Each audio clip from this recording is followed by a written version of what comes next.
Tuckman's stages of group development is a theory on 4 fundamental phases of group development. It was created by an American psychological researcher named Dr. Bruce Tuckman. He theorized that the 4 phases of group development are forming, storming, norming, and performing. These 4 phases are fundamental in any group dynamic, and if performed correctly will result in effective and impactful group work. In this short video, we will discuss each phase in detail using a board game to exemplify the impacts of each stage. The game at hand is called Pandemic. If you've ever played the game Plague on your phone, it has essentially the same premise. The goal of the game is for the players to move around the board and eliminate the disease, which is represented by different colored cubes. Each player is given individual skills and strengths, which are assigned when each player draws a roll card at the beginning of the game. This game is not about players competing with each other. It's about strategizing as a team to defeat the board and eliminate the disease. The whole premise is very ironic. We are aware.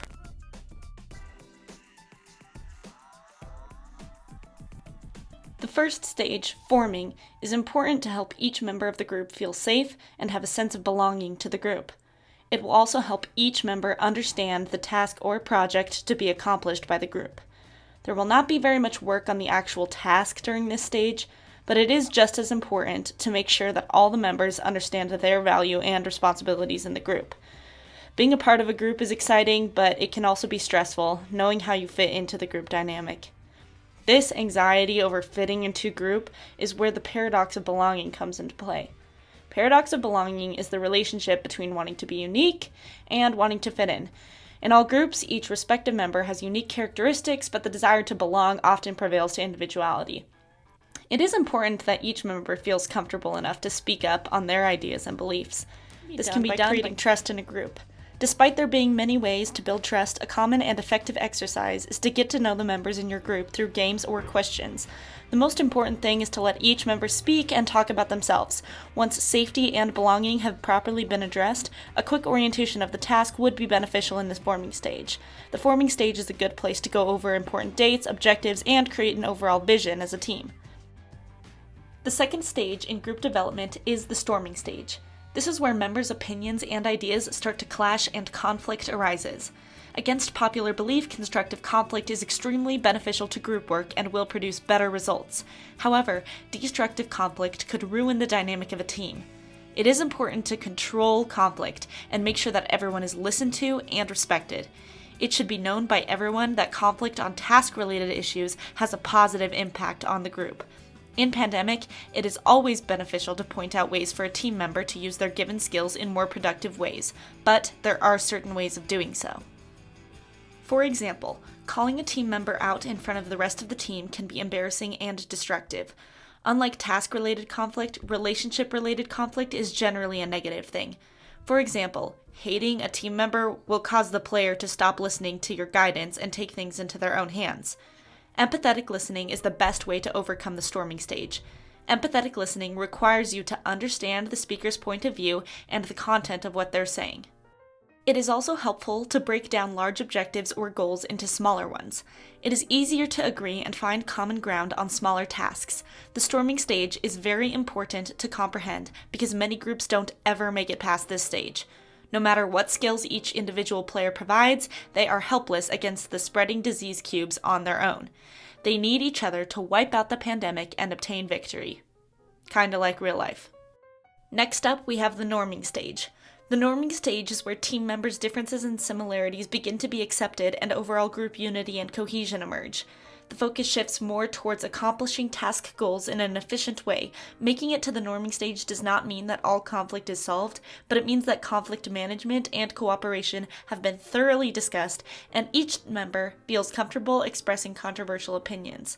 Group norms are also established in this stage. Group norms are socially shared standards on behavior in the group. They are different from already established rules in that they formed as a result of interaction between team members. In Pandemic, it is often expected that each player check in with the other teammates before making their next move. This is a good example of a group norm because it is an expected behavior despite not being an established rule. Overall, the norming stage increases efficiency of a group and increases productivity. The main concern in the norming stage is groupthink. Groupthink occurs when members are deeply involved in a cohesive group and start to agree on everything without conflict of opinion. This happens in teams that are overly confident in their abilities as a team and can lead to poor results. Pandemic players may focus all of their efforts on one corner of the board together. This will lead to breakouts in other regions. The best teams will divide and conquer. Lastly, we have the performing stage. The performing stage is when tasks are accomplished with the highest standard of efficiency. In this stage, every team member understands their objectives, group norms are fully established and comprehended, and constructive conflict is utilized. Essentially, the performing stage is where everything is going as well as it possibly could in the group. In Pandemic, a couple colors of disease cubes may have been eliminated, but that doesn't mean the team stops working hard to win the game. Group morale and loyalty are often high in this stage. The primary concern when in the performing stage is burnout. Burnout is when members of a team begin to grow tired or complacent and stop following the group norms established. To prevent burnout or complacency, it is important to have check-ins to make sure everything is still running smoothly. A key sign that a group is in the performing stage is if members are having fun and excited to work in the group. Now that we have learned a little bit about each of the 4 stages, get into groups of 3 for a short activity.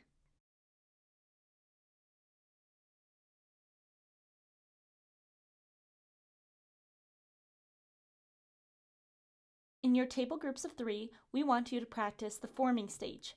Imagine you are in a pitch black cabin. In front of you, there is a candle, a lamp, and a fireplace. You only have one match and can only light one. In your groups, assign each member a different option. Think of a reason as to why your pick is the best choice. Take 30 seconds now to individually think of uses for your option.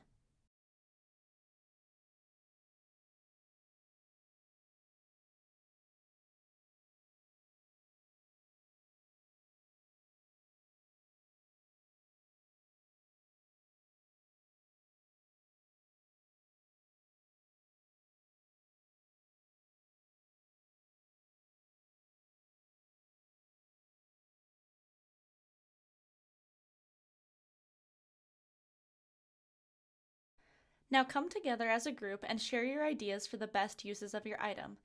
After discussing all your items, choose one to use as a group. Each member should make their case for why their pick would be best for the group. You have 60 seconds.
This activity is a somewhat harsh way of seeing how a group will form. Did anyone in your team stand out as a leader? Did anyone not wish to speak up as much, or did they go with the flow and were easily swayed? It is very important in this stage to figure out who is who in each group and how you will all act together and by yourselves, especially in situations or scenarios that you may have not experienced before. Moving on to the storming phase. Was there any conflict or conflict avoidance that occurred in the discussion phase when you were choosing which item to light? What we want you to all do now is write down on a piece of paper or think about what the value your item brought to the group is, or what you believe the advantages are of your item.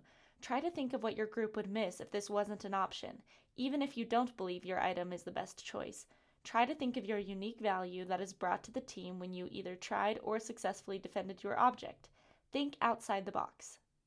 Take 60 seconds now.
Next, we'll focus on the norming phase. For this portion of the activity, get your team to discuss the benefits of each item again, but this time as a team. Work together to figure out what you may have missed. A big danger to the norming phase of the group is groupthink. Pick the item your group either thought was the least valuable or the item which received the least amount of support or votes. Think of a way this item could be valuable to the group, as it is important to always go over every option at hand to make sure your group isn't suffering from groupthink and overconfidence.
We will finish with the performing stage, take a quick look into each of the items once more, and come up with a final decision for your group about which object would be best.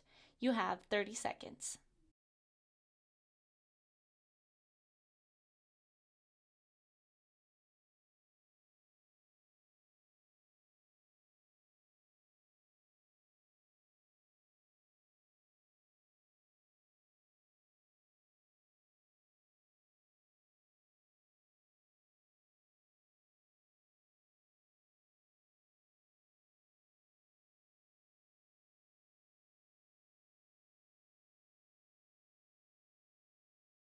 So, what did your group choose?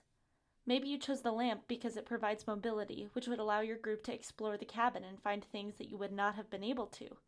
The fire could provide comfort and warmth, which would allow your group to peacefully assemble, tell stories, and get to know each other. Last but not least, the candle. By providing minimal light and heat, there aren't many straightforward uses for it. However, it could have many more uses than you might have thought. Maybe you decided to light the lamp and the fire with the candle, which would allow your group to do all of the above. There's no right or wrong answer to what your group chose as a team. If you wanted to focus on exploring how your team works, or if you started out by getting to know each other, any answer is correct. What matters is that you chose your object as a team and you justified the reasoning as to why you chose it. By thinking of all the other options, you successfully avoided groupthink and were able to find the best choice based on how your team worked and cooperated together.